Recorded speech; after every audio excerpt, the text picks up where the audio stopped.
क्योंकि आज जो खबर हम आपको बताने जा रहे हैं वह सिर्फ एक खबर नहीं, ये डिजिटल दुनिया में छिड़ चुकी एक ऐसी महायुद्ध की शुरुआत है वो तक महसूस किया जाएगा। ये वही खबर है जो वॉशिंगटन से लेकर दिल्ली तक, सिलिकॉन वैली से लेकर मुंबई के टेक पार्क्स तक हर जगह चर्चा का सबसे बड़ा मुद्दा बन चुकी है। और यकीन मानिए, इस बार मामला सिर्फ राजनीति का नहीं, सिर्फ टेक्नोलॉजी का नहीं, बल्कि पूरी की पूरी डिजिटल संप्रभुता यानी डिजिटल स्वतंत्रता का है। अमेरिका जो दशकों से दुनिया के डिजिटल साम्राज्य का बादशाह बना बैठा था, जिसने अपने गूगल, फेसबुक, इन सब जैसे हथियारों से पूरी दुनिया को अपनी मुट्ठी में कैद कर रखा था, आज पहली बार किसी ने उसकी नींव हिला दी है। और ये कोई छोटा मोटा देश नहीं, बल्कि दुनिया का सबसे बड़ा लोकतंत्र भारत है। कहानी की शुरुआत होती है कुछ हफ्ते पहले, जब अमेरिका ने भारत के खिलाफ अपना अब तक का सबसे बड़ा आर्थिक हथियार चला 50% तक का टैरिफ। अमेरिका भारतीय कंपनियां घुटने टेक देंगी और भारत सरकार उनके आगे झुक जाएगी। लेकिन दोस्तों, ये 21वीं सदी का भारत है जो झुकने के लिए नहीं बल्कि पलटवार करने के लिए जाना जाता है। और इस बार पलटवार इतना जोरदार था कि व्हाइट हाउस में बैठे सलाहकार भी हैरान रह गए। भारत ने सबसे पहले उन सभी चीजों के इंपोर्ट और एक्सपोर्ट पर रोक लगा दी जिन पर अमेरिका भारत पर निर्भर था। नतीजा यह हुआ कि अमेरिका की सप्लाई चेन में भूचाल आ गया। उनके बड़े बड़े उद्योगपतियों और कारोबारियों के चेहरे पीले पड़ गए और वहां की मीडिया में यह हेडलाइन बनने लगी, इंडिया स्ट्राइक्स बैक। लेकिन असली खेल तो इसके बाद शुरू हुआ। दोस्तों, यह तो सिर्फ झड़प थी।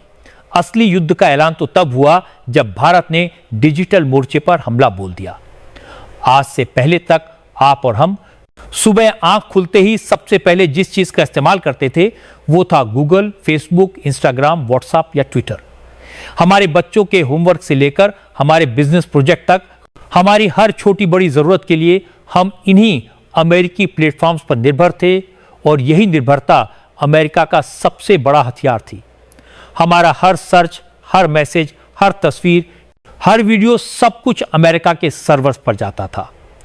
हमारी पसंद नापसंद, हमारा सोचने का तरीका, हमारी खरीदने की आदतें, सब कुछ अमेरिका के पास दर्ज होता जा रहा था।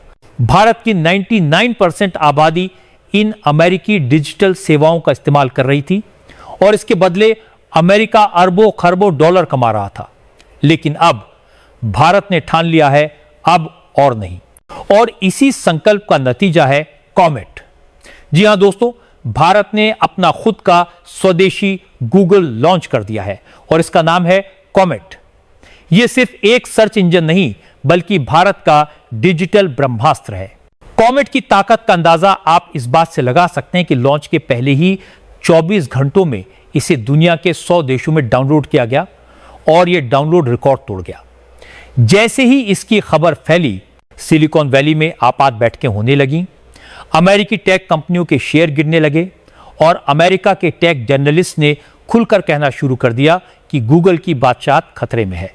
कॉमेट में वो सारी खूबियां हैं जो किसी भी आधुनिक सर्च इंजन में होनी चाहिए, बल्कि उससे भी ज्यादा सबसे पहली और सबसे बड़ी बात, आपका डेटा अब भारत में रहेगा। न चोरी, न जासूसी, न सेंसरशिप। जो कुछ आप कॉमेट पर सर्च करेंगे उसका रिकॉर्ड सिर्फ भारत के सर्वर पर होगा और उस तक पहुंच सिर्फ